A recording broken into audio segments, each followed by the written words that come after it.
नमस्कार मेरे सभी साथियों, आज का नया सेशन अपन स्टार्ट करते हैं। माध्यमिक शिक्षक चयन परीक्षा 2025 के लिए बेहतरीन और क्वालिटी वाले और ऐसे गहराई वाले प्रश्नों पर एक एक करके चर्चा कर रहे हैं कि एग्जामिनेशन हॉल तक हमारा सभी के सभी प्रश्न सपोर्ट करते हुए दिखाई दें।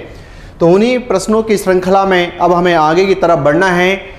इस श्रृंखला में सबसे पहले जब अगर अपन आगे की तरफ यहाँ पर बढ़ते हैं तो उससे रिलेटेड एक इन्फॉर्मेशन और, यदि आप और आपके साथ ही कोई हिंदी साहित्य या जो पहला पेपर होता है आमतौर पर इसमें यूजीसी नेट में, जहाँ पर general paper on teaching and research aptitude, यदि उसको कोई ज्वाइन करना चाहते हैं तो वो वाला पेपर भी बड़ा शानदार तरीके से इसमें यहाँ पर डिस्कशन करते हैं, है ना।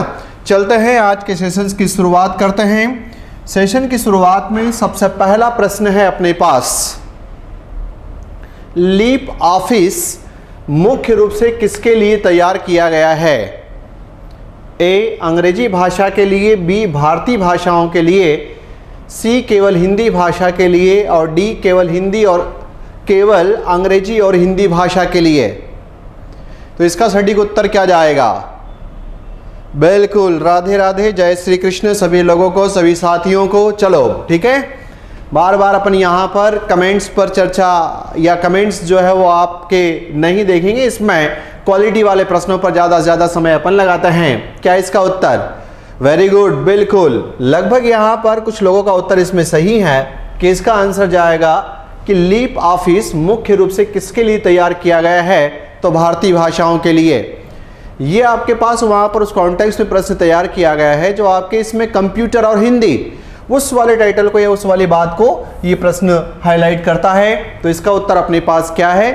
बी। चलते हैं क्वेश्चन नंबर 2 की तरफ। बड़ा अच्छा प्रश्न है, बड़ा है। चीख कर रही दिग्गज डोल मही, गिरी लोल सागर खरबरे, मन हरस सब गंधर्व सुर, मुनि नाग किन्नर दुख टरे, कटकटही मरकट विकट भट बहु कोटि कोटिन धावही, जयराम प्रबल प्रताप, कौशलनाथ गुण गण गावही। उपरिक्त पंक्तियों में इनमें से कौन सा काव्य गुण है? चलिए दीजिए जल्दी से फटाफट यहाँ पर आंसर। ठीक है, मैं देख लेता हूँ इसमें यहाँ पर। ओके, कुछ लोगों का इसमें आंसर यहाँ सही जा रहा है। आइडेंटिफिकेशन सिंबल बड़ा सिंपल है। ये जो इस प्रकार की जो बातें होती हैं आम तौर पर, ये जिसका हिस्सा जहाँ जाता हुआ दिखाई देगा या आपको ले जाएगा कि ये जो ट ठ ड का जब अगर प्रभुत्व दिखाई दे और ऐसी काव्य की पंक्तियाँ जिसको पढ़ने में आपको कोई ना कोई समस्या आ रही हो या थोड़ा सा उसमें कहीं वहाँ पर कठिनता नज़र आती हुई दिखाई देती है, तो ऐसी स्थिति में इनके उत्तर जो है वो आपके पास क्या होते हैं? तो इसका उत्तर होता है ओज गुण। नो डाउट कुछ लोगों ने इसमें यहाँ पर सही दिया है। तो अगेन इसमें जो है यहाँ पर इस बात को ध्यान में रख करके यदि अपनी बात को आगे की तरफ बढ़ाओगे तो आपके लिए कॉन्सेप्ट ठीक रहेगा। चलते हैं क्वेश्चन नंबर 3। आचार्य रामचंद्र शुक्ल ने अपने ग्रंथ हिंदी साहित्य के इतिहास में कौन सी पद्धति अपनाई? बेसिकली हम यहाँ पर जब 4 पद्धतियों की बात करते हैं तो उसमें एक आपके पास वैज्ञानिक पद्धति, दूसरा आपके पास विधेयवादी, तीसरा काल अनुक्रमिक और चौथा वर्ण अनुक्रम। तब यहाँ पर ऐसी स्थिति में रामचंद्र शुक्ल साहब से कौन सी रिलेटेड है? इसमें का प्रश्न अपना जो हाई स्कूल वाला सिलेक्शन टेस्ट एग्जाम है उसमें ये प्रश्न आ चुका है। बिल्कुल सही जवाब विधेयवादी। इसकी सबसे बड़ी और मुख्य विशेषता आपके पास यहाँ पर जो आती हुई दिखाई देती हुई ये है कि इसमें यहाँ पर प्रवृत्तियों का, उस काल विशेष की प्रवृत्तियों का विश्लेषण करते हुए, एनालिसिस करते हुए चर्चाएं होती है और इनकी, इसकी और इसकी, इन तीनों की ये कमियां होती है कि इन्होंने वहाँ पर समय के सापेक्ष में प्रवृत्तियों और विशेषताओं पर ध्यान नहीं दिया और प्रवृत्ति और विशेषताओं पर ध्यान न देने के कारण जो आमतौर पर यहाँ पर बात आती हुई दिखाई दी कि उसमें से फिर यहाँ पर सबसे बेस्ट विधि जिसको मान लिया गया वो टाइटल अपने पास यहाँ पर क्या गया, तो उसे विधेयवादी के रूप में हम यहाँ जानते और पहचानते हैं। चलते हैं क्वेश्चन नंबर 4। क्वेश्चन नंबर 4 है, निम्नलिखित पंक्तियों में कौन सा काव्य गुण विद्यमान है? बसो मोरे नैन में नंदलाल, मोहिनी मूरत सांवरी सूरत, नैना बने विशाल। तो बसो मोरे नैनन में नंदलाल, मोहिनी मूरत सांवरी सूरत, नैना बने विशाल, ये जिस बात को यहाँ पर अपने पास हाईलाइट करता है उसके हाईलाइटेशन में बड़ी सिंपल सी बात है कि श्रृंगार रस वाली बातें आती हुई दिखाई दे रही है। और जब यदि अगर आपके पास यहाँ पर श्रृंगार रस वाला कोई कॉन्सेप्ट होता है तब वहाँ शांत गुण तो होता ही नहीं है, फिर यहाँ पर प्रसाद गुण की चर्चा नहीं है और यहाँ पर औज गुण की चर्चा नहीं है। बिल्कुल सही जवाब इसमें से आप लोगों के अधिकतर के। इसका उत्तर यहाँ पर क्या जाएगा? इसका आंसर इसमें माधुर्य गुण, कि बसो मोरे नैनन में नंदलाल, मोहिनी मोरत सांवरी सूरत, नैना बने विशाल में माधुर्य गुण जाएगा, है ना। मधुरता ही जिसका भाव हो, कर्ण प्रियता ही जिसका भाव हो। और साहित्यिक दृष्टि से अगर आप देखते हो तो ये तीन रस ही यहाँ पर तीन जो काव्य के गुण होते हैं वो प्रधान माने जाते हैं। अन्यथा तो इसमें यहाँ पर और भी आपके पास डेटा होते हैं, क्योंकि भरत मुनि इनकी संख्या कितनी बता के गए थे? तो 10। चलते हैं क्वेश्चन नंबर 5। क्वेश्चन नंबर 5 है, the modern vernacular literature of northern Hindustan ग्रंथ किस वर्ष प्रकाशित होता है? ए 1883, बी 1888, सी 1892 और डी 1901। बिल्कुल वेरी गुड। जो इसका यहाँ पर आएगा कि the modern vernacular literature of northern Hindustan की बात करते हैं तो इसका प्रकाशन ईयर है वो है 1888।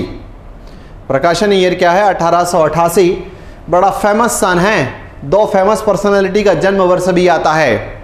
एक उनका, जब आप उनकी याद में शिक्षक दिवस मनाते हो प्रतिवर्ष 5 सितंबर को, उनका नाम है आपके पास डॉक्टर सर्वपल्ली राधाकृष्णन साहब का ये जन्म वर्ष है। और दूसरा, जहाँ पर अगर अपन बात करते हैं मौलाना अबुल कलाम आज़ाद साहब की, तो जो मौलाना अबुल कलाम आज़ाद साहब है उनकी याद में आप राष्ट्रीय शिक्षा दिवस मनाते हो, है ना। उनका जन्म वर्ष भी 1888 है, क्योंकि एक का जन्म सितंबर में है और एक नवंबर में है। तो इसलिए यहाँ पर ये पॉइंट इससे कहीं ना कहीं अगर आप जोड़ पाओ तो इसको जोड़ लेना। इसका उत्तर क्या होगा? B. Next point, question number 6। उपमेय में कल्पित उपमान की संभावना है। ए इसे हम रूपक कहते हैं, बी इसे उत्प्रेक्षा कहते हैं, सी इसे उपमा कहते हैं और डी इसे अनुप्रास कहते हैं।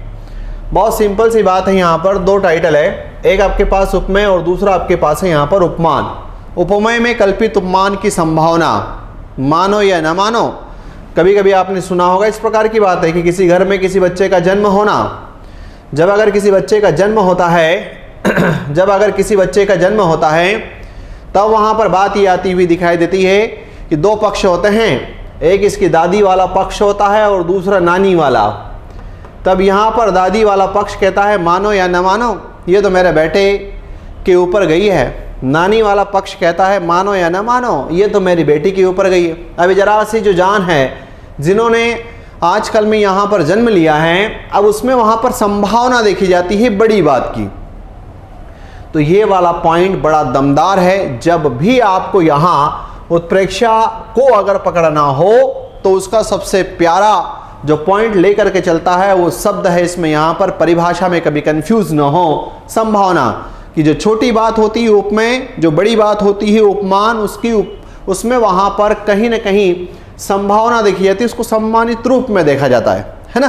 तो इसका उत्तर यहाँ पर अपने पास क्या जाएगा? तो इसका उत्तर है वो है इसमें यहाँ पर अपन ने बी लिया है। चलते हैं नेक्स्ट क्वेश्चन, क्वेश्चन नंबर 7। मिस्र बंधुओं के अनुसार प्रौढ़ माध्यमिक काल की अवधि क्या है?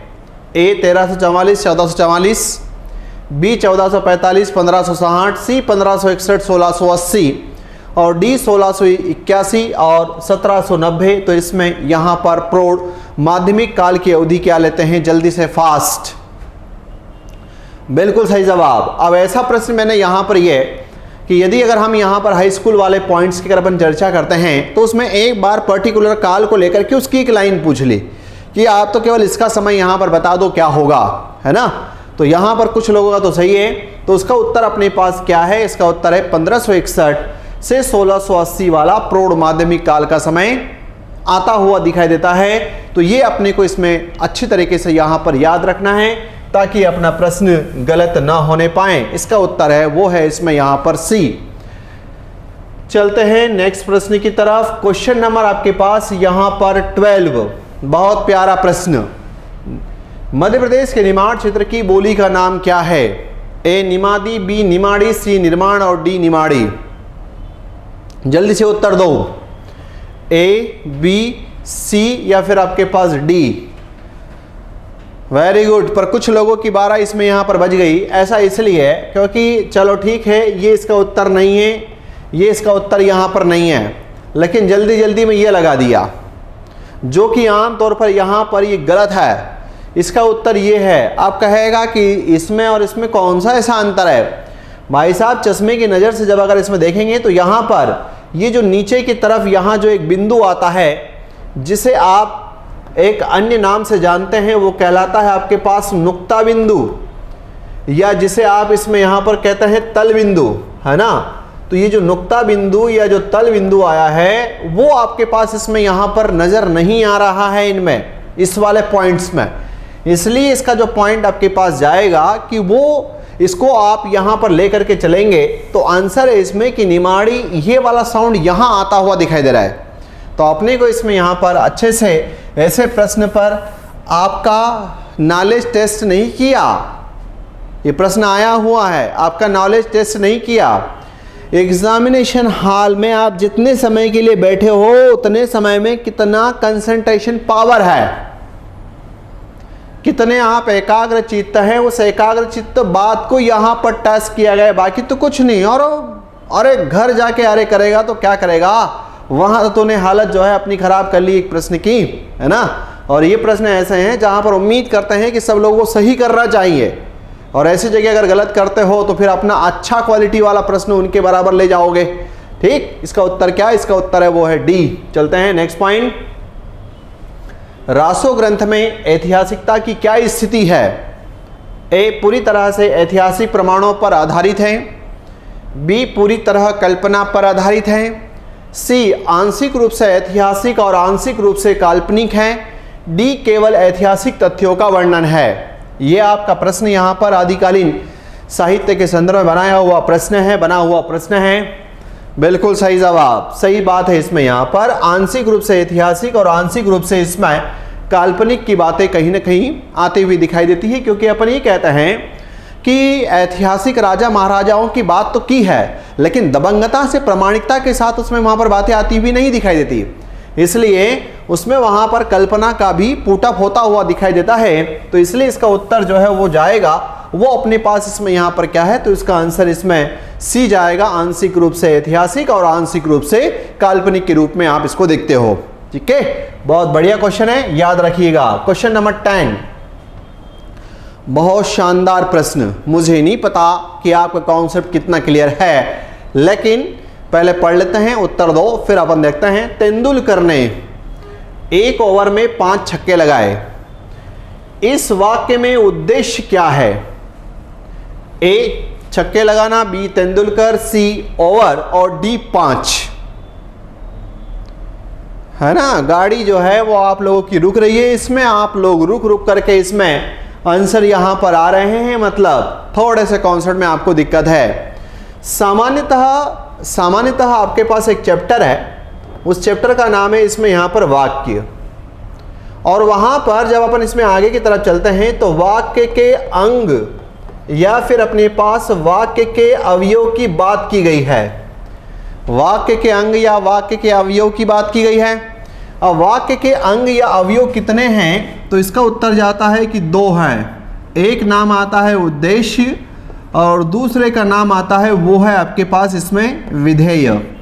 तो ये पॉइंट इन्होंने यहां पर पूछा कि उद्देश्य क्या है, तो सामान्यतः उद्देश्य का मतलब होता है कि जो हमारे पास वाक्य आता है उस वाक्य में हम किसके बारे में बात कर रहे हैं।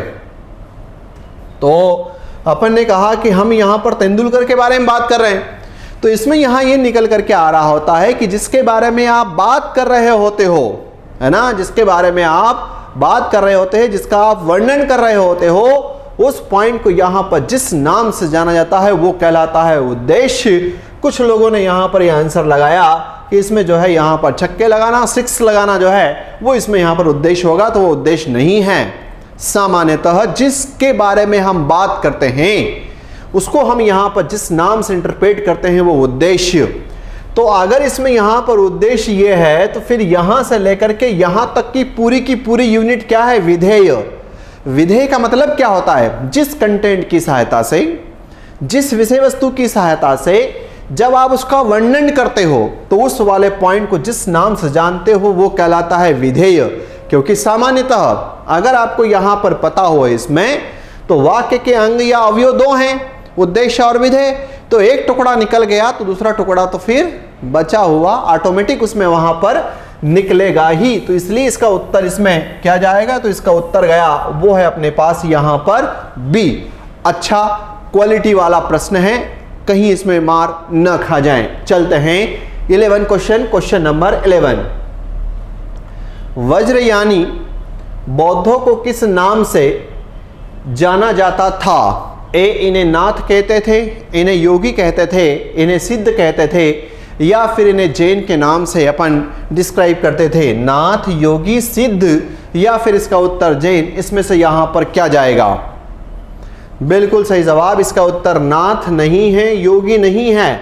वज्रयानी बौद्धों को ही हम यहां पर सिद्ध के नाम से भी जानते हैं। और सिद्धों की संख्या कितनी हुई है? तो इसका उत्तर है आपके पास यहां पर 84।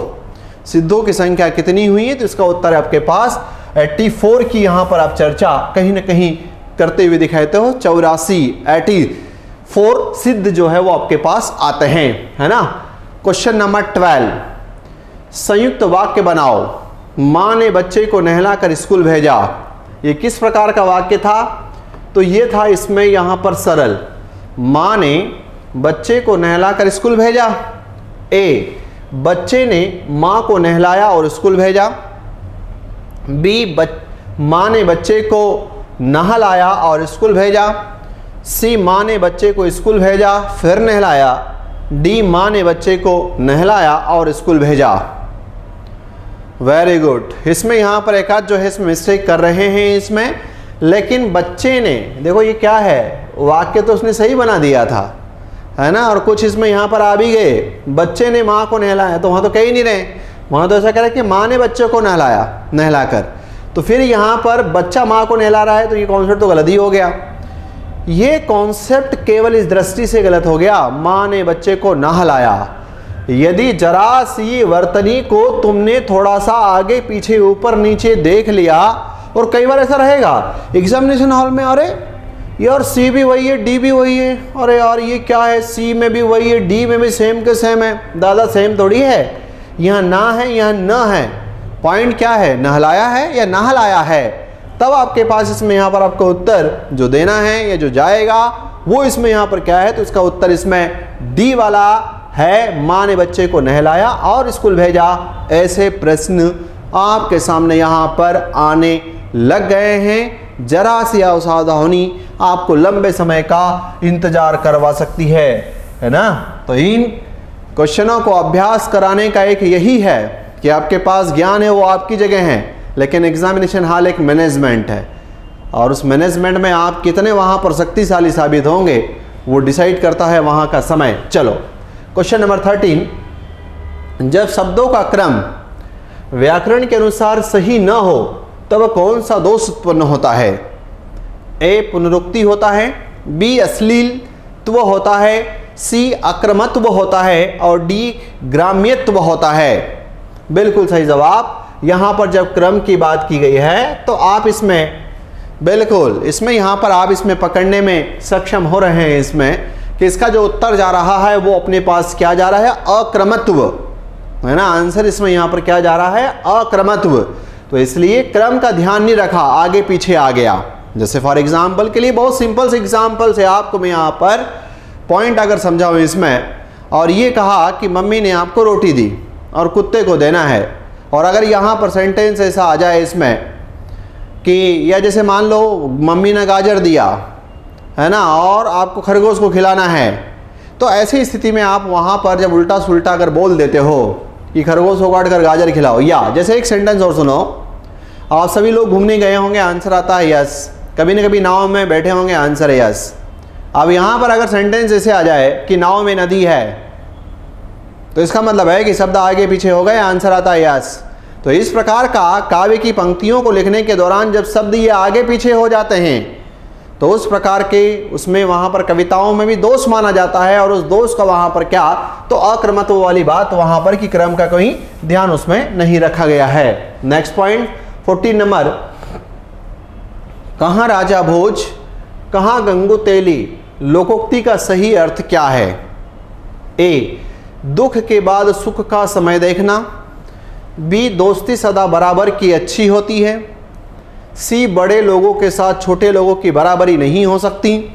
ऊंचे पद से नीचे पद पर आना, है ना। तो यहाँ पर दुख के बाद सुख का बिल्कुल सही है। कुछ लोगों का आंसर इसमें यहाँ पर दोस्ती सदा बराबर की अच्छी होती है नहीं। कहाँ राजा भोज कहाँ गंगू तेली, बड़े लोगों के साथ छोटे लोगों की बराबरी नहीं हो सकती। तो इसका उत्तर क्या जाएगा? इसका आंसर अपने पास यहाँ पर सी, है ना। ऊंचे पद से नीचे पद पर आना, ये भी इसका आंसर यहाँ पर नहीं है। सटीकता के साथ इसका जो जवाब गया वो है अपने पास यहाँ पर क्या? तो आंसर आया इसमें सी वाला उत्तर। ठीक है, चलो नेक्स्ट पॉइंट। नेक्स्ट पॉइंट इसमें अपने पास यहाँ पर है बहुत प्यारा क्वेश्चन। निम्नलिखित में से कौन सा बिंब दृश्य बिंब का उदाहरण है? ए, फूलों की सुगंध। बी, पक्षियों की चहचहाट। सी, नीले आकाश में उड़ते बादल। और डी, शहद की मिठास। वेरी गुड, बहुत सही इसमें यहाँ पर, क्योंकि फूलों की सुगंध का संबंध तो नाक से हो जाएगा, पक्षियों की चहचहाट का संबंध तो कान से हो जाएगा, नीले आकाश में उड़ते बादल हमारी आंखें देख रही है, शहद का मिठास का तो आपकी जीभ से हो जाएगा। तो बहुत बढ़िया यहाँ पर कि नीले आकाश में उड़ते बादल, ये जो है आपके पास बिंब दृश्य बिंब का एग्जाम्पल है ना। इसके पहले ये चैप्टर बहुत कठिन लग रहा था, लेकिन जैसे ही इसको मैदान पर इस पॉइंट्स को उतारा गया, तब यहाँ पर वास्तव में समझ में आया कि ये बिंब वाला जो कॉन्सेप्ट होता है, मेंटल इमेज, जब अगर बनने की बारी आती है तो ये मेंटल इमेज के जो कॉन्सेप्ट होते हैं उनको कैसे डिसाइड किए जाते हैं। क्योंकि अगर आपने देखा होगा तो सबसे ज़्यादा जो पावरफुल यहाँ पर बिंब है वो ऐन्द्रिक वाला ही है ना, जहाँ इंद्रिय वाला ही है, जिसमें आप इंद्रियों की बातें करते हो। तो उम्मीद करते हैं कि यहाँ आप अच्छे से इस प्रश्न को सॉल्व करोगे। चलो नेक्स्ट पॉइंट, क्वेश्चन नंबर 16। असूया क्या है? कई बार प्रश्न आया। उसने कहा काव्य दोष, उसने कहा काव्य गुण, एक अलंकार है या फिर एक संचारी भाव है। वेरी गुड, सही जवाब बिल्कुल। इसमें यहाँ पर क्या है, जैसे अगर आपको इसमें पता हो तो भरत मुनि ने संचारी भावों की संख्या तो बताई है ना, कितनी? 33। तो 33 संचारी भाव बताए हैं। तो उसमें से एक ये वाला आपके पास संचारी भाव है असूया। अब यहाँ पर हम 33 के नाम याद कर सकते हैं संचारी भाव में? नहीं, थोड़ा सा डिफिकल्ट भी है। और एक बात और बताई थी कि जो भरत मुनि के द्वारा 33 संचारी भाव दिए गए हैं, उन्हें आचार्य रामचंद्र शुक्ल ने 4 भागों में बांट दिया था। सुख दुख उदासीन वाला जो पॉइंट आपके पास वहां पर आता हुआ दिखाई देता है, और एक उभय वाला, उन 4 में बांटा था, है ना। तो एक इसमें यहाँ पर ये प्रश्न कई बार आया है, असूया क्या? एक संचारी भाव। ऐसे ही एक इसमें से यहाँ पर पावरफुल संचारी भाव और आता है, और उसका नाम क्या है? तो उसका नाम आपके पास है यहाँ पर अपस्मार। एक उसका नाम इसमें यहाँ पर क्या है? तो उसका नाम है इसमें अपस्मार। ये 2 पॉइंट अच्छे से याद रखना, कई बार ये पूछे जाते हैं कि ये क्या है। ठीक है, अब जैसे यहाँ पर इस प्रकार का अगर आ जाए कि जैसे उसने यहाँ पर दे देना कि समाधि क्या है, तो अगर आपको याद हो तो भरत मुनि ने जो काव्य के 10 गुण बताए हैं, उसमें से यहाँ पर समाधि एक प्रकार का काव्य गुण है। यदि अपने पास यहाँ पर ये दे दिए कि प्रतीप क्या है, तो प्रतीप आमतौर पर एक अलंकार है, और उपमा अलंकार का उल्टा अलंकार है। जस्ट उपमा का उल्टा प्रतीप अलंकार, है ना। उसी प्रकार से यहाँ पर यदि जैसे इस प्रकार की बात आ जाए कि अक्रमत्व, इसमें से यहाँ पर क्या है, तो वो काव्य दोष है। तो ऐसा एक प्रश्न बनाने का ट्रेंड चलता है, और ये प्रश्न इसमें यहाँ पर आ जाता है। उम्मीद करते हैं कि अब आपका ये पॉइंट यहाँ से गलत इसमें नहीं होगा। चलते हैं क्वेश्चन नंबर 16। गबन उपन्यास के संदर्भ में जोहरा की मृत्यु कैसे हुई? ए, बीमारी से। बी, आत्महत्या से। सी, गंगा में डूबते हुए लोगों को बचाते हुए। और डी, पुलिस की यातना से। बिल्कुल सही जवाब इसमें यहाँ पर बीमारी से नहीं है, आत्महत्या से नहीं है, पुलिस की यातना से नहीं है। गंगा में डूबते हुए इट मीन्स कहें कि बच्चों को बचाते हुए उनकी वहाँ पर मृत्यु हो जाती है। तो इसका उत्तर इसमें यहाँ पर क्या जाएगा? बिल्कुल सही जवाब इसका आंसर है वो है अपने पास यहां पर सी। चलो नेक्स्ट पॉइंट, क्वेश्चन नंबर 18, हवन में जलाने वाली लकड़ी, हवन में जलाने वाली जो लकड़ी है के लिए शब्द हैं, उसे हम स्वदेश कहते हैं, उसे हम सुकर कहते हैं, उसे स्थावर कहते हैं, या उसे समीधा कहा जाता है। हवन में जलाने वाली लकड़ी, वेरी गुड। जब अगर अपन इस प्रकार की बात करते हैं तो न स्थावर है, न सुकर है, न स्वदेश है। उसका आंसर क्या है? हवन में जलने वाली जो लकड़ी होती है उसे जिस नाम से पंडित वर्ग के द्वारा या हमारे पूजनीय ब्राह्मणों के द्वारा जिस नाम से उसको जाना पहचाना जाता है, वो पॉइंट इसमें यहाँ पर क्या है, तो उसे हम समिधा के रूप में लेते हैं। तो इसमें से बहुत सारे लोगों का उत्तर सही है। क्वेश्चन नंबर 19, आपका बंटी, उपन्यास में बंटी का व्यवहार कैसे होता जा रहा था? ए, जिम्मेदार और आत्मनिर्भर, बी, बिगड़ेल और जिद्दी, सी, शांत और समझदार, डी, हमेशा खुश रहने वाला। Very good. वो जिम्मेदार और आत्मनिर्भर नहीं, शांत और समझदार नहीं, हमेशा खुश रहने वाला नहीं, उसका स्वभाव रहता बिगड़ेल और उसका स्वभाव रहता जिद्दी। क्योंकि साइकोलॉजिकल जब अगर आदमी यहाँ पर डिस्टर्ब होते हैं, मनोवैज्ञानिक बातें जो होती है उसकी जैसे अगर डिस्टर्ब होता है, मानसिक द्वंद्व की स्थिति कहीं ना कहीं आती हुई दिखाई देती है, तो फिर बच्चा बिगड़ेल और जिद्दी की तरफ रवाना होता है। तो इसमें यहाँ पर आपके पास आंसर जो है इसका जाएगा वो क्या है? इसका उत्तर भी इसमें यहाँ पर बी है। चलते हैं नेक्स्ट क्वेश्चन, क्वेश्चन नंबर 20, संकीर्ण एवं दुर्बोध का क्रमशः विलोम है। संकीर्ण एवं दुर्बोध का क्रमशः विलोम है। ए, संकुचित और अबोध, बी, गहरा एवं सुरबोध, सी, संकुचन एवं अर्बोध, और डी, विस्तीर्ण एवं सुबोध। जल्दी से दो भाई फटाफट। बिल्कुल सही जवाब इसमें आपके पास यहां पर कि ये जो दुर्बोध है तो इसका तो सीधा सीधा आपके पास जाएगा दूह बोध, मतलब बेकार वाली बोध है, अंडरस्टैंडिंग है, अच्छी वाली है। ये संकीर्ण है तो उसने कहा कि संकीर्ण का जो सही यहाँ पर अगर अपन लेंगे तो इसमें से जोड़ा क्रमशः कौन सा बनेगा? तो विस्तीर्ण एवं सुबोध वाला पॉइंट बनेगा। तो 20 का उत्तर इसमें क्या जाएगा? इसका आंसर है वो है डी, है ना। चलते हैं नेक्स्ट पॉइंट की तरफ, क्वेश्चन नंबर 21। क्वेश्चन नंबर 21 जो है अपने पास, इसमें आगे की तरफ अगर बढ़े, हजारी प्रसाद द्विवेदी को पद्म भूषण पुरस्कार कब मिला? ए, सन 1960, बी, 1973, सी, 1957 और डी, 1950। हजारी प्रसाद द्विवेदी साहब को पद्म भूषण पुरस्कार से कब सम्मानित किया गया? तो जल्दी से इसका बिल्कुल सही जवाब कुछ लोग इसमें यहाँ पर दे रहे हैं क्योंकि फैक्चुअलनेस है, समझदारी का कोई कोना नहीं है, लेकिन प्रश्न यहाँ पर आने की पूरी संभावना है, इसलिए इसको याद रखें। सन 1957 में इन्हें पद्म भूषण पुरस्कार से सम्मानित किया गया था, है ना। चलते हैं नेक्स्ट पॉइंट की तरफ, क्वेश्चन नंबर 22। क्वेश्चन नंबर 22 बहुत प्यारा प्रश्न, एग्जामिनेशन हॉल में आपको लीडिंग दिलाने वाला प्रश्न। एक बार सुन लेना। आदि गुरु, मध्य गुरु और अंत लघु छंद के संदर्भ में किस गण का वर्ण क्रम है? क्या ऐसा यगण में होता है, मगण में होता है, या तगण में होता है, या फिर आपके पास रगण में होता है? इसका उत्तर क्या जाएगा? ए या बी, या फिर आपके पास सी, या फिर इसका उत्तर डी कहाँ जाएगा? Very good. इसमें यहाँ पर इसको कुछ लोगों को नहीं समझ में आ रहा है, समझा देता हूँ ताकि आगे कभी गलती ना हो इसमें। जैसे आदि गुरु, हमेशा आदि शब्द का मतलब होता है प्रारंभ, क्योंकि इसका विलोम होता है अंत, है ना। मध्य गुरु, गुरु का सिंबल ऐसे होता है। अंत में लघु, मतलब डबल एस आई आया। जब अगर आप यहाँ पर यगण का सूत्र देखते हो तो आई डबल एस आता है ना। जब अगर आप मगण का देखते हो तो इसका आपके पास यहाँ पर आता है ट्रिपल आई। जब अगर आप तगण का देखते हो तो इसका जो सूत्र है वो है आपके पास एस एस आई।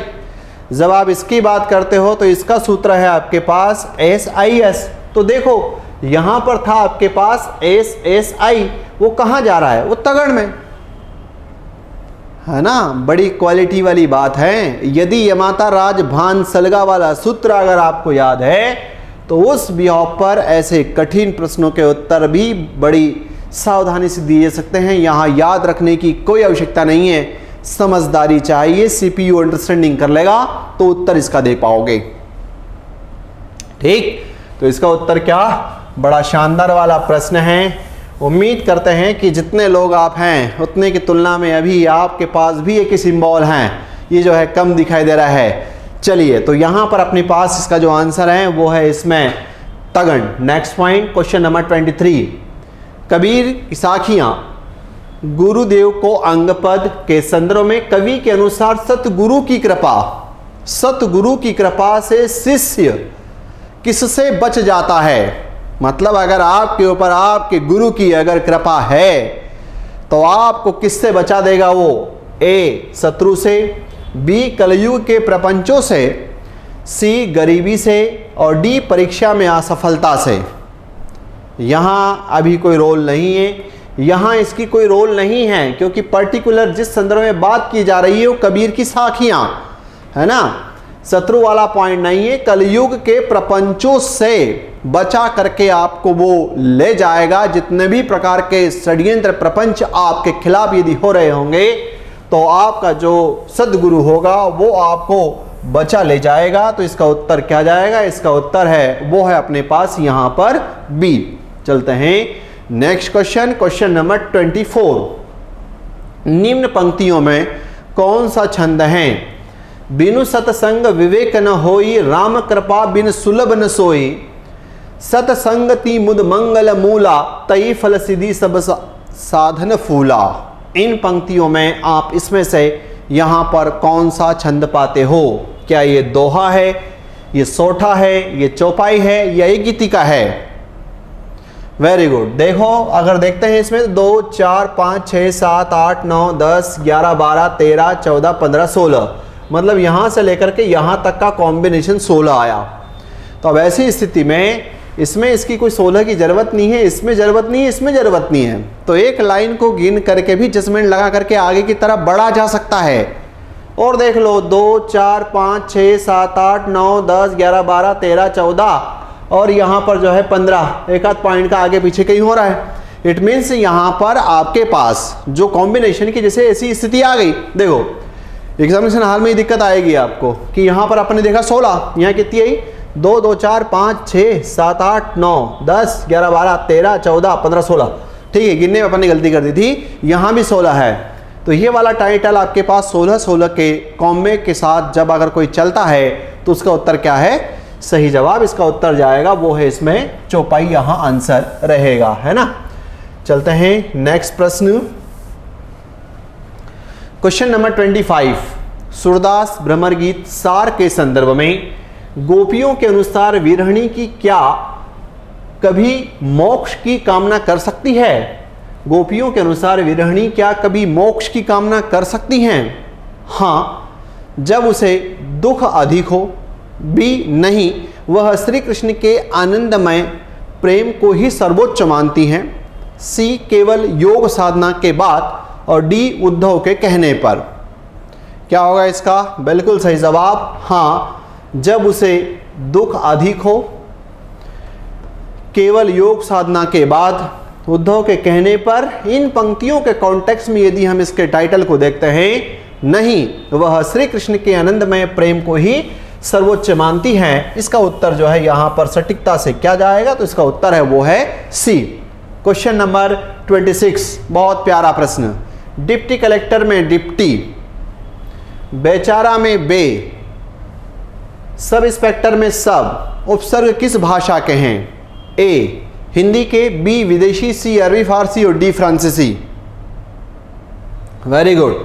अब इसमें यहाँ पर क्या है, ये हिंदी नहीं है, ये आपके पास अरबी फारसी नहीं है, ये फ्रांसीसी नहीं है। बेसिकली डिप्टी कलेक्टर में डिप्टी जिस भाषा का उपसर्ग है वो टाइटल आपके पास क्या है, अंग्रेजी। और अंग्रेजी जो है यहाँ इसमें किस प्रकार की भाषा है, विदेशी। तो इसलिए इसका सटीक उत्तर यहाँ पर जब अगर अपन देखें इसमें तो क्या जाएगा इसमें, ओहो, इसमें थोड़ा सा यहाँ पर अपन अगर देखें तो बिल्कुल इसमें जब अगर आप बात करते हैं इसमें तो इसका उत्तर विदेशी लेना पड़ेगा, है ना, क्योंकि जैसे ये वाला पॉइंट है अब बेचारा जो है आपके पास अरबी फारसी का है, सब इंस्पेक्टर वापस आपके पास अंग्रेजी का है। तो वैसे अगर देखा जाए तो ये भी उत्तर गलत नहीं है, पर इसकी जो सही का जो परसेंटेज है ना वो केवल 30% है, वो केवल बेचारा के कॉन्टेक्स्ट में आपके पास जाएगा, बाकी जगह वो नहीं। इसलिए इसका यहाँ पर सटीक उत्तर क्या मारना पड़ेगा आपको। अगेन मैं कई बार आपको समझा चुका हूँ, और इस प्रकार के प्रश्न जो हैं वो आपके माइंड में यहाँ होने चाहिए, या माइंड में वो ट्रिक पता होना चाहिए जिसकी सहायता से आप प्रश्न को वहाँ सही तरीके से देखने में, समझने में, नहीं तो प्रश्न का उत्तर गलत न हो जाए। चलते हैं क्वेश्चन नंबर 27। बिहारी सत्सई के संदर्भ में श्यामो हरित दूती हुई का क्या अर्थ है। ए, कृष्ण को हराने वाला। बी, कृष्ण के शरीर का रंग हरा हो जाना। सी, कृष्ण के वस्त्र का रंग बदल जाना। और डी, कृष्ण का स्वरूप नष्ट होना। क्या होगा, जल्दी से फास्ट, बहुत तेज जवाब आने चाहिए। इसमें उत्तर देने में किसी प्रकार की कोई कंजूसी नहीं। बेटा आज गलत करेगा तो करत करत अभ्यास के जड़मती हो तो सुजान, इसलिए आज गलतियां हो रही है, होने दीजिए, अभी भी समय है अपने पास सुधारने का।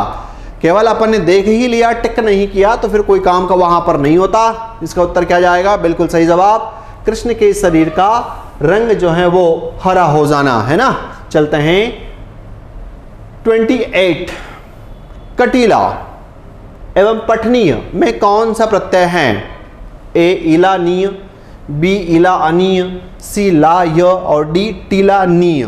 क्या होगा, वेरी गुड, सही जवाब, क्योंकि यहां पर जो आपके पास पॉइंट है उसके संदर्भ में यहां पर कटीला में इला बड़ी की मात्रा के साथ, पठनी में आपके पास यहां पर जब यहां से पठ धातु निकलेगी, है ना, जब आप इसमें से पठ धातु अगर निकाल दोगे तो पीछे की तरफ आपके पास जो जाता है वो टाइटल इसमें क्या है, अनीय, इसलिए पठ प्लस अनीय बराबर पठनीय वाला पॉइंट इसमें यहां पर होगा, है ना। चलते हैं क्वेश्चन नंबर 29। मैं नीर भरी दुख की बदली के संदर्भ में कवयित्री ने किसके प्रतीक के रूप में स्वयं को प्रस्तुत किया है। किसके प्रतीक के रूप में यहां पर इस यूनिट के अंदर प्रतीकों की बहुत बात की गई है। क्या वो अपने को यहाँ पर नदी के रूप में प्रस्तुत करती हैं, या चांद के रूप में, या फिर बादल के रूप में, या दीपक। बिल्कुल, वेरी गुड, लगभग यहाँ पर सभी लोगों का आंसर सही है। इसका उत्तर जो है यहाँ पर क्या जाएगा, तो इसका उत्तर है वो है आपके पास कि मैं निर्भरी दुख की बदली के संदर्भ में कवित्री ने किसके प्रतीक के रूप में, तो आंसर जाता है ये है अपने पास यहाँ पर बादल, है ना। ठीक, चलो क्वेश्चन नंबर 30। मिठाई विठाई किस शब्द युग्म का शब्द हैं। ए, निरर्थक सार्थक। बी, विपरीतार्थक। सी, निरर्थक और निरर्थक। डी, सार्थक और निरर्थक। इसमें से आप क्या लगाओगे जवाब, स्पीड के साथ बताओ। वेरी गुड, सही जवाब इसमें कुछ लोगों ने यहां पर रह गए, एक आध का उत्तर ये भी है, लेकिन अपने को ध्यान देना है कि यहाँ पर ऐसे जब प्रश्न आते हैं तो क्रमशः उत्तर देना पड़ता है। और ये आपके पास जो मिठाई है ये एक सार्थक शब्द है, विठाई है तो वो आपके पास निरर्थक है। जैसे अगर कोई कहता है रोटी ओटी खाओगे क्या, तो रोटी आपके पास सार्थक, ओटी आपके पास निरर्थक।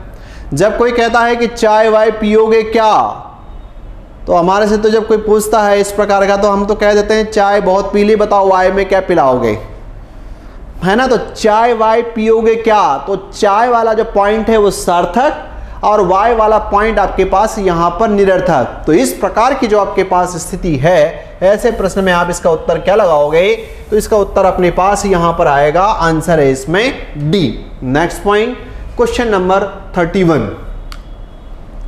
नदी के द्वीप कविता के संदर्भ में द्वीप अपने बारे में क्या कहता है। ए, उसे नदी छोड़कर बह जाए तो अच्छा होगा। बी, वह नदी में रहते हुए भी स्वतंत्र अस्तित्व रखता है। सी, नदी ने उसे कोई आकार नहीं दिया है। डी, वह नदी से अलग होकर भी जीवित रह सकता है। क्या लोगे सटीक उत्तर, बिल्कुल सही जवाब, वह नदी में रहते हुए भी स्वतंत्र अस्तित्व रखता है। बाकायदा नदी जो है वो अपनी बहती रहती है और उसका अपना अस्तित्व जो है वो आपने कई बार देखा होगा, वो दिखता रहता है ना, टापू के रूप में एक उभरा हुआ वहां पर आपको मिलता है। चलें अगला पॉइंट 32। 32 वाले कोर्स पर जाओगे तो है इसमें यहाँ पर हवन सामग्री का सही विग्रह व समास के लिए क्रमांक हैं। इट मीन्स यहाँ पर वो कहना चाह रहा है इसमें कि हवन सामग्री का सही विग्रह और समास के नाम के लिए क्या इसमें से यहाँ पर होगा। क्या इसे हम ऐसा कह दें हवन और सामग्री बराबर द्वंद्व समास? क्या हम इसे ऐसा कह दें हवन की सामग्री संबंध तत्पुरुष समास? क्या ऐसा ऐसे कह दें कि हवन के लिए सामग्री संप्रदान तत्पुरुष? और क्या इसे ऐसा कि हवन में सामग्री और आपके पास यहाँ पर अधिकरण? बिल्कुल, है ना। चलो, बहुत सारों का इसमें यहाँ पर सही वाली पोजीशन पर हैं, तो इसमें अपन इसमें यहाँ कहेंगे कि जब भी अगर आप इस प्रकार के हवन के लिए सामग्री दान हो गई उधर की तरफ संप्रदान, तो इसका उत्तर यहाँ सटीक वाला क्या है? तो इसका उत्तर है अपने पास यहाँ पर सटीक वाला वो पॉइंट है सी। सटीक इनका आंसर क्या जाएगा? तो वो पॉइंट है सी। चलते हैं अगले क्वेश्चन नंबर 33। अंधेरे में कविता के संदर्भ में कवि को किस चीज से डर लगता था? बकायदा वहां पर उल्लेख है उस पाठ में। ए समुद्र की गहराई से, बी ऊंचाइयों से, सी प्रेम से और डी समाज से। क्या बात है वहां पर? क्या ये है? नो। इसका उत्तर अपने पास यहां पर क्या है? तो इसका उत्तर इसमें यहां पर बकायदा उस पाठ में उसका उल्लेख है कि उन्हें ऊंचाइयों से डर लगता है, तो आंसर जाएगा यहां पर वो है इसमें बी। चलते हैं नेक्स्ट पॉइंट। बहुत प्यारा प्रश्न। इनमें से किस विकल्प में सही ध्वनि नहीं निकली है ना? जैसे अगर अपन देखें यहां पर जन्म प्लस अंतर, तो इसमें यहां पर अ प्लस अ सही है क्या? इट मीन्स यहां पर कौन सी दो ध्वनियों का मेल हुआ है? भू प्लस ऊर्जा, तो ये क्या ऊ प्लस ऊ मिला है इसमें? वी प्लस आयाम, ई प्लस आ, और देवी प्लस आगमन, ई प्लस आ। तो इसमें क्या वास्तव में यहां पर सही है या फिर किसी चीज की इसमें गलती है? जल्दी से। वेरी गुड, सही है। और अगर आपने देखा भी होगा तो ये शब्द क्या बनेगा? तो ये शब्द बनेगा जन्मांतर। ये वाला शब्द क्या बनेगा? तो ये शब्द जो है बनेगा भुर्जा, है ना। ये शब्द क्या बनेगा? तो ये शब्द बनेगा आपके पास यहाँ पर व्यायाम। लेकिन इसमें यहाँ पर ई जो है वो कौन सा है? ई जो है इसमें छोटा है, इसलिए कौन से इसमें यहाँ पर सही नहीं है? तो इसका उत्तर अपने पास क्या गया? क्योंकि वह में मात्रा कौन सी थी? छोटी, है ना। और इससे जो बनने वाला एग्जाम्पल होगा वो क्या बनेगा? तो वो है आपके पास यहाँ पर देव्यागमन। इस प्रकार से आपके पास प्रश्न बनेगा। ठीक है, तो बड़ा अच्छा और लीडिंग वाला है। एक साथ 8 इन्फॉर्मेशन इस प्रश्न के माध्यम से उन्होंने यहाँ पर चेक करने का प्रयास किया, तो इसका आंसर अपने पास क्या गया? इसका उत्तर है वो है सी। चलते हैं नेक्स्ट पॉइंट 35। दीवानों की हस्ती कविता के संदर्भ में कवि का कहना है कि वे जग से क्या लेते हैं? ए केवल धन, बी केवल ज्ञान, सी कुछ न कुछ सीख और अनुभव, डी केवल दुख। सही जवाब इसमें यहां पर कि वे जग से क्या लेते हैं? जग से क्या लेते हैं, तो इसका आंसर क्या है? कुछ न कुछ सीख और अनुभव की बात आती हुई दिखाई देती है, तो इसका आंसर जाएगा वो है अपने पास इसमें यहां पर सी। नेक्स्ट पॉइंट 36 की तरफ चलें। बहुत प्यारा प्रश्न। सद्विचार का सही संधि विच्छेद क्या है? ए स प्लस द्विविचार, बी सद प्लस विचार, सी सत प्लस विचार और डी सम प्लस विचार। क्या होगा?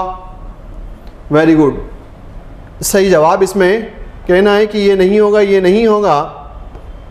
यहां पर इसका आंसर क्या है? क्योंकि अगर आप इसको ये कर देते तो फिर यहाँ पर आपके पास इधर सद और इधर विचार, तो इसको ऐसे कैसे जो है वो जोड़ा जाड़ी कर देते आप, तो वो वाली बात उसमें वहाँ पर है नहीं, है ना। इसलिए इसका आंसर यहाँ पर क्या जाएगा? तो इसका आंसर है वो है सी, सत प्लस विचार इसमें जाएगा। नेक्स्ट पॉइंट, पानी की कहानी पाठ के संदर्भ में बूंद लेखक की कलाई से हाथ पर क्यों सरक गई थी? ए बातें करने के कारण, बी सौंदर्य दिखाने के लिए, सी सुरक्षा पाने हेतु, डी संसार को देखने के लिए। वेरी गुड, ये इसका उत्तर नहीं है, बी इसका उत्तर नहीं है, सी उत्तर इसका है और डी इसका उत्तर नहीं है। वो जो है सुरक्षा पाने हेतु वहाँ पर आती है। तो इसका उत्तर क्या जाएगा? इसका आंसर है वो है अपने पास इसमें यहाँ पर सी, है ना। चलते हैं नेक्स्ट क्वेश्चन, क्वेश्चन नंबर 38। बहुत प्यारा प्रश्न। जब दो समान या समरूप व्यंजन आपस में मिलते हैं तो उन्हें क्या कहते हैं? ए संयुक्त अक्षर, बी द्वित व्यंजन, सी संयुक्त व्यंजन और डी व्यंजन। ए संयुक्त अक्षर, बी द्वित व्यंजन, सी संयुक्त व्यंजन और डी व्यंजन। इसका उत्तर क्या जाएगा? ए, बी, सी या फिर डी?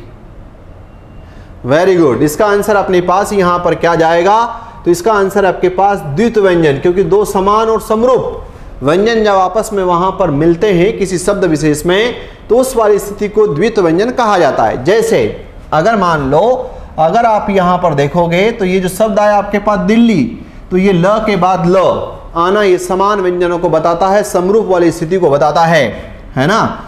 जैसे उसके बाद में अगर अपने पास यहां पर आया मन्नत, तो ये वाला पॉइंट आपके पास यहाँ पर जिसको बताता है वो है इसमें द्वित या समरूप व्यंजन की स्थिति को। या जैसे अगर इसमें यहाँ पर आप लेते हो और शब्द लिया इसमें उज्जवल, तो ये जो आपके पास आया ये समरूप व्यंजनों की स्थिति को दर्शाता है। अच्छी परिभाषा है, आ सकती है इसमें। चलते हैं नेक्स्ट पॉइंट की तरफ। अगला प्रश्न, उत्तर इसका बी। Question number 39। बच्ची बिजली के बच्चों को क्या सिखाना चाहती है? बच्ची बिजली के बच्चों को क्या सिखाना चाहती है? ए पढ़ाई करना, बी तलवार चलाना, सी बादलों से बातें करना और डी सूरज से दोस्ती करना। Very good. बच्चे बिजली के बच्चों को क्या सिखाना चाहती? पढ़ाई करना नो, बादलों से बातें करना नो, सूरज से दोस्ती करना नो। वो ये है कि उन्हें तलवार चलाना नहीं आती मम्मी, और मैं जो है उन्हें तलवार चलाना सिखाऊंगी कि तलवार जो है वो कैसी चलाई जाती है। तो इसका उत्तर अपने पास क्या जाएगा? इसका उत्तर है वो है इसमें बी तलवार चलाना। चलते हैं नेक्स्ट पॉइंट 40। बहुत प्यारा प्रश्न। री कौन सी भाषा का एक स्वर है जो हिंदी में उच्चारण स्तर पर लुप्त हो गया? क्या स्वयं ये हिंदी का है, बी ये संस्कृत का है, सी ये फारसी का है या डी ये अरबी का है? कौन सी भाषा इसमें से आप लगाओगे? ए, बी, सी या फिर आप डी? फास्ट। चलो ठीक है, इसमें यहां पर ये पॉइंट आपके पास है, ये जिस भाषा का स्वर है वो है आपके पास संस्कृत का। उसने ऐसा क्यों कहा कि वो लुप्त हो गया? तो मेरे विद्वानों, जब आप इस पॉइंट को अगर आप पढ़ते हो ना, तब आपसे ये कहा जाता है, जब आप उसमें ये वाली सीरीज चलाते हो आ ई ऊ और इसको पढ़ते हो री, ये पढ़ते हो आप और ये पढ़ते हो, इट मीन्स यहां पर आपके पास ये तो एक व्यंजन ध्वनि के साथ स्वर का मेल है। तो फिर वहां पर वो क्या, तो वास्तव में ऐसा हो गया है? तो आंसर है यस। तो इसका सटीक उत्तर इसमें यहां पर क्या लोगे? इसका सटीक उत्तर लिया है आप लोगों ने, वो है इसमें यहां पर बी उत्तर जाएगा। चलते हैं 41। नींव का पत्थर एकांकी विधा के संदर्भ में जूही के अनुसार हंसने से क्या दूर हो जाता है? बहुत अच्छा और प्यारा वाला आपके पास यहाँ पर पॉइंट है। तो थोड़ा सा इसमें आपको पकड़ बनानी है, इसमें मजबूती के साथ रहना है, क्योंकि पाठ शिक्षा तो अच्छी देता है ना। क्या आंसर? भूख नो, है ना, क्रोध नो, फिर यहाँ पर बात आई थकान नो। क्या दूर हो जाता है? तो इसका उत्तर इसमें यहाँ पर क्या जाता है कि मृत्यु का डर जो है इसमें यहाँ दूर हो जाता है। तो आंसर जाएगा, वो पॉइंट अपने पास है इसमें यहाँ पर बी। बकायदा पार्ट में जबरदस्त तरीके से यहाँ पर बातें भी इस पॉइंट को लेकर के, इस बात को लेकर के होती है। ठीक, चलते हैं नेक्स्ट पॉइंट। नेक्स्ट क्वेश्चन अपने पास यहाँ पर 42 क्वेश्चन है। विशेषण एक शब्द है जिसका नाम है कठोर, का भाववाची संज्ञा शब्द निम्न में से क्या होगा? भाववाची संज्ञा शब्द निम्न में से क्या होगा? ए मृदु, बी कठोर, सी कठोरता और डी कठुराव, है ना। अपने को यहां पर उसने क्या कहा कि ये जो कठोर वाला टाइटल है इससे आपको भाववाचक संज्ञा बनाना है। तो जब अगर आप इसे यहां पर भाववाचक संज्ञा बनाओगे तो क्या बनेगा? तो बेसिकली ये वाला पॉइंट थोड़ा सा हल्का सा भाववाचक संज्ञा वाला जो पॉइंट है वो फीलिंग जिस बात की दिलाता है वो प्रत्यय से कनेक्टेड है ना। तो इसलिए इसमें यहाँ पर आंसर अपने पास क्या जाएगा, तो इसका उत्तर जाएगा कठोरता। इसका उत्तर क्या है, वो है इसमें यहाँ पर कठोरता। आंसर यहाँ पर जाएगा, तो उत्तर है 42 का सी। चलते हैं नेक्स्ट पॉइंट, क्वेश्चन नंबर 43। वापसी कहानी के संदर्भ में गजाधर बाबू के घर लौटने पर बच्चों का व्यवहार कैसा था? ए, वे बहुत उत्साहित थे। बी, उन्होंने खुशी से उनका स्वागत किया। सी, वे चुपचाप हो गए और असहज महसूस करने लगे। डी, उन्होंने पिता से ढेर सारी बातें की। क्या जाएगा, तो यहां पर बकायदा वापसी कहानी के संदर्भ में जबरदस्त तरीके से इस पार्ट के अंदर यहां पर इसकी चर्चा होती है ना। इसलिए वे बहुत उत्साहित थे, नो। उन्हें खुशी से उनका स्वागत किया, ये भी नहीं। उन्होंने पिता के से ढेर सारी बातें की, ये भी नहीं। वे चुपचाप हो गए और असहज महसूस करने लगे। तो इसलिए देखिए कि कभी कभी इस प्रकार की स्थितियां परिवार में, मतलब ये पार्ट ये शिक्षा देता है कि लंबे समय तक यदि आपका कटाव हो गया और फिर आप उनके मध्य जाकर के वहाँ पर अपने परिवार और उसमें, तो बातें आपके साथ भी परिवार वाली स्टाइल ये हो सकती है। इसलिए इनसे जो है वो जुड़ा होना यहाँ पर ज़्यादा ज़रूरी है। तो वे चुपचाप हो गए और असहज महसूस करने लगे, है ना। केवल एक बात नहीं कि बस मैं तो यहाँ पर अपनी एक दुनियादारी में दूसरी कि यार ठीक है, मैं घर वालों के लिए मेहनत कर तो रहा हूँ, काम कर तो रहा हूँ, इनके लिए कमा तो रहा हूँ, वो सारी चीज़ें नहीं होती हैं। दूसरी भी क्योंकि वो माँ के साथ रह करके शहरों में पढ़ाई करते रहे और अंततः जब उनकी नौकरी से उनका रिटायरमेंट होता है, जाते हैं घर पर कि बच्चों के साथ रहने में जो है बड़ा अच्छा लगेगा, लेकिन जैसे ही गया तो व्यवहार ही वहाँ पर सबके अलग टाइप के दिखाई दिए, है ना। तो इसलिए इसका उत्तर यहाँ पर क्या जाएगा, इसका उत्तर है वो है इसमें सी।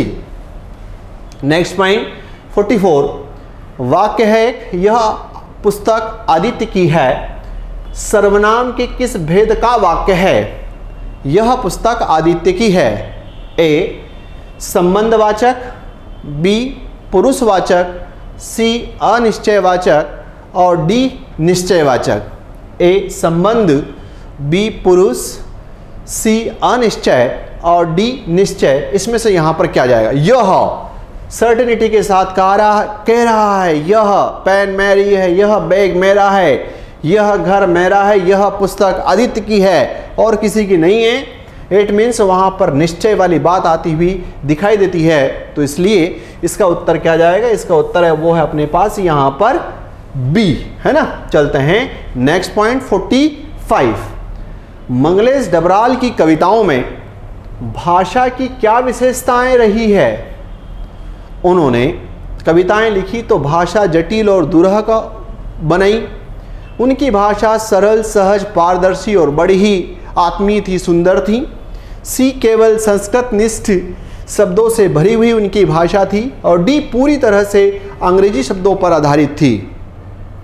Very good. इस प्रकार के प्रश्नों को लगाने की जो आइडियोलॉजी हो, मैं पहले भी आप लोगों से डिस्कस कर चुका हूं कि जब इस प्रकार की बातें आती हैं तो आम तौर पर हमेशा, चाहे कोई भी कवि हो, लेखक हो, उनके कॉन्टेक्स्ट में इस बात को तो लेकर के उभारा जाता है कि जब अपनी कलम से कोई चीज़ को कागज के कैनवास पर उतार देते हैं तो उसके बाद वो ऐसी हो जैसे यहाँ पर सभी लोगों को समझ में आती हुई दिखाई दे। उस प्रकार की बातों को इसमें यहाँ पर ज़्यादा हाईलाइट किया जाता है ना। तो इसलिए इसका उत्तर क्या होगा? 45 का बी। चलते हैं नेक्स्ट पॉइंट 46। निम्न में से संख्यावाचक विशेषण शब्दों का चयन कीजिए। चलो मैं आपके देखता हूं इसमें। बिल्कुल, वेरी गुड, लगभग सही जवाब, है ना, क्योंकि अब आपके बलम का प्रश्न यहां पर आ भी गया। संख्यावाचक विशेषण शब्दों का चयन कीजिए। वह, यह, कोई, नो। कायर, सुंदर, नीचा, नहीं। एक में 4 लोग 10 हाथी, हाँ। बहुत दूध, कुछ शहद, अधिक पैसा, नो। जब अगर हम यहाँ पर संख्यावाचक की बात करें तो संख्यावाचक का कॉन्सेप्ट ये है ना। ये वाला जो पॉइंट था वो था आपके पास यहाँ पर परिमाण वाला। ये वाला जो पॉइंट था वो कहीं ना कहीं आपके पास गुण वाला। ये वाला जो पॉइंट आपके पास है कहीं ना कहीं सार्वनामिक वाला। और ये वाला जो पॉइंट है वो है आपके पास संख्यावाचक। ठीक है, तो इसका सटीक उत्तर इसमें यहां पर क्या जाएगा? इसका उत्तर है सी वाला। चलो नेक्स्ट क्वेश्चन, क्वेश्चन नंबर 47। सीवा बाउनी के संदर्भ में बादलों की घटा को देखकर दिल्ली के लोग किसका आभास करते थे? ए मुगल सेना का, बी शिवाजी के अहंकारी दल का, सी वर्षा ऋतु के प्रभाव का और डी युद्ध के शंखनाद का। ए मुगल सेना का, बी शिवाजी के अहंकारी दल का, सी वर्षा ऋतु के प्रभाव का और डी युद्ध के शंखनाद का। क्या जाएगा? बिल्कुल सही जवाब। इसका उत्तर अपने पास यहां पर कि शिवाजी के अहंकारी दल का, ये वाला जो है इसमें यहां पर सटीकता के साथ बिल्कुल लगभग आप भी सभी लोगों का उत्तर इसमें यहां पर सही है। चलते हैं, क्वेश्चन है 48। केदी एवं कोकिला कविता में कोयल किसका प्रतीक है? केदी एवं कोकिला कविता में कोयल किसका प्रतीक है? ए प्रेम और सौंदर्य का, बी स्वतंत्रता की चाहत और जागरूकता का, सी अंधकार और दुख का, डी अन्याय का समर्थन करने वालों का। केदी और कोकिला, वेरी गुड। केदी और कोकिला की जब अगर अपन यहां पर बात करते हैं तो कविता में कोयल, प्रेम सौंदर्य का नो, स्वतंत्रता की चाहत और जागरूकता यस, अंधकार की कोई चर्चा नहीं, अन्याय का समर्थन वालों की कोई चर्चा नहीं, इसलिए इसमें यहां पर सटीक वाला पॉइंट अपने पास क्या जाएगा? आंसर इसका उत्तर है वो है अपने पास बी। Next point 49।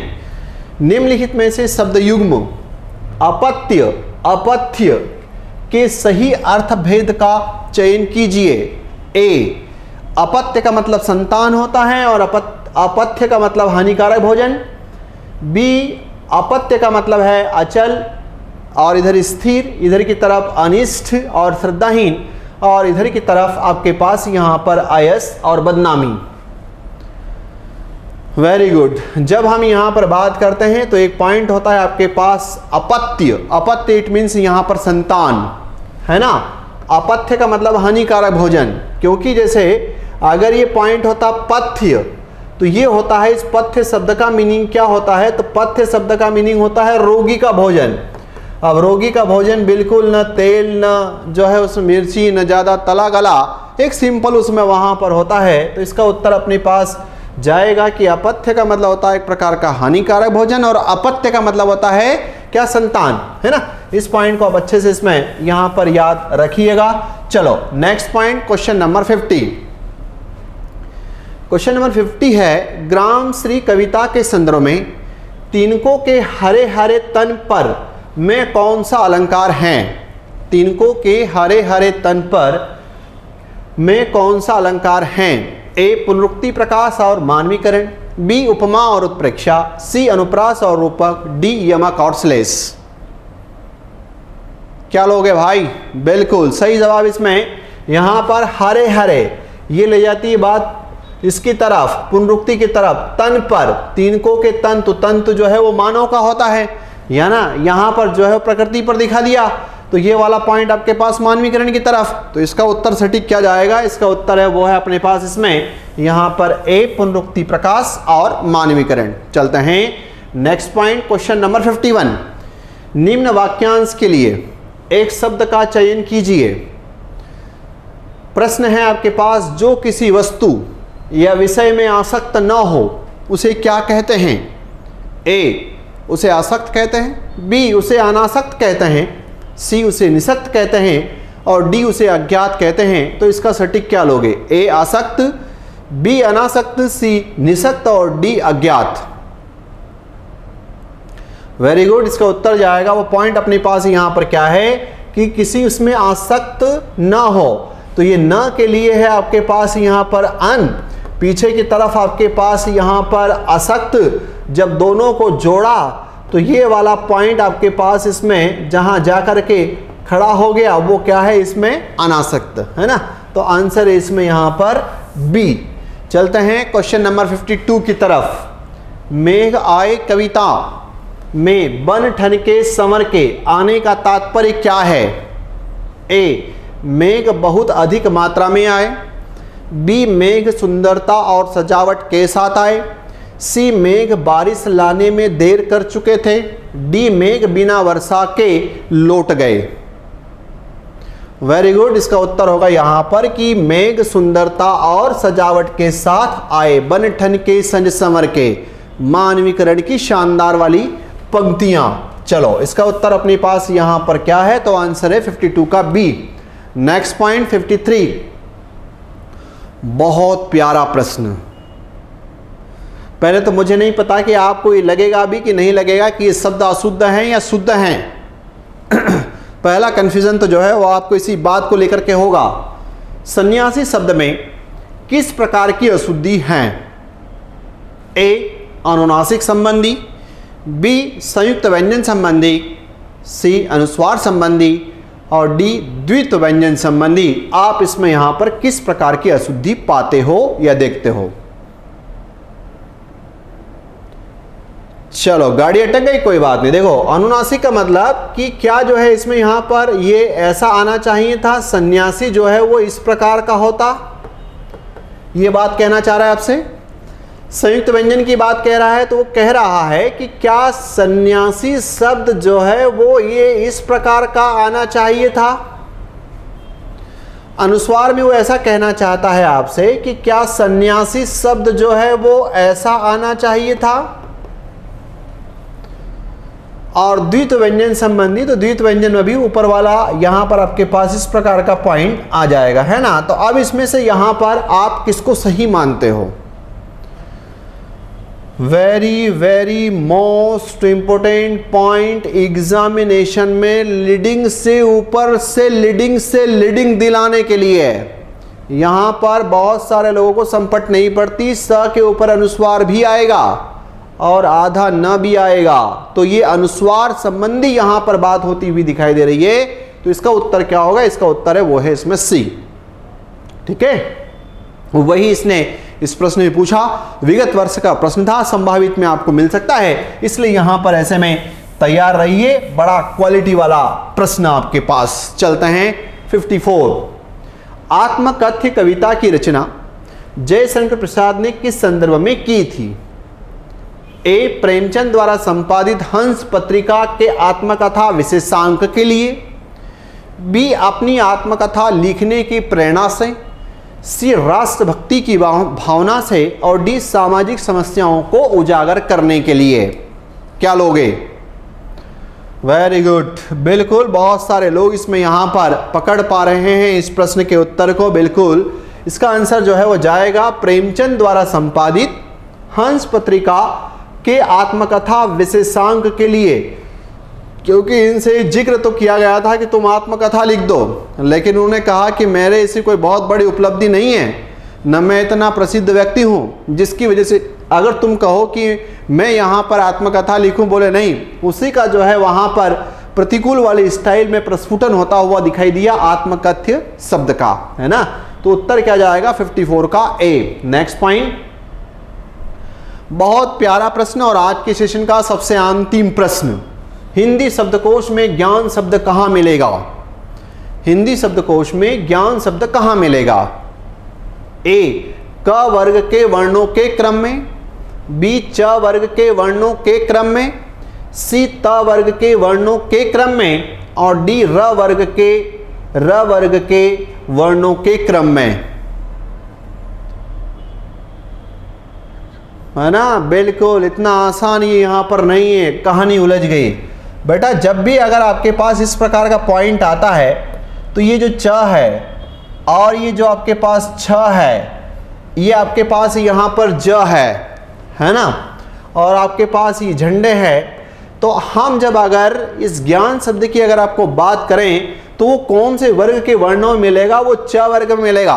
और उसमें भी यहाँ पर किसके बाद में? तो विशेष करके यहाँ पर ज की लाइन जब फिनिश होगी, जैसे मान लो कोई शब्द आया जन, फिर यहाँ पर आया जनाब, और फिर अगर आपने आगे की तरफ लिखा यहाँ पर झाड़ू, अब इनके मध्य जो है ये वाला शब्द यहाँ पर आपको हिंदी डिक्शनरी में मिलेगा।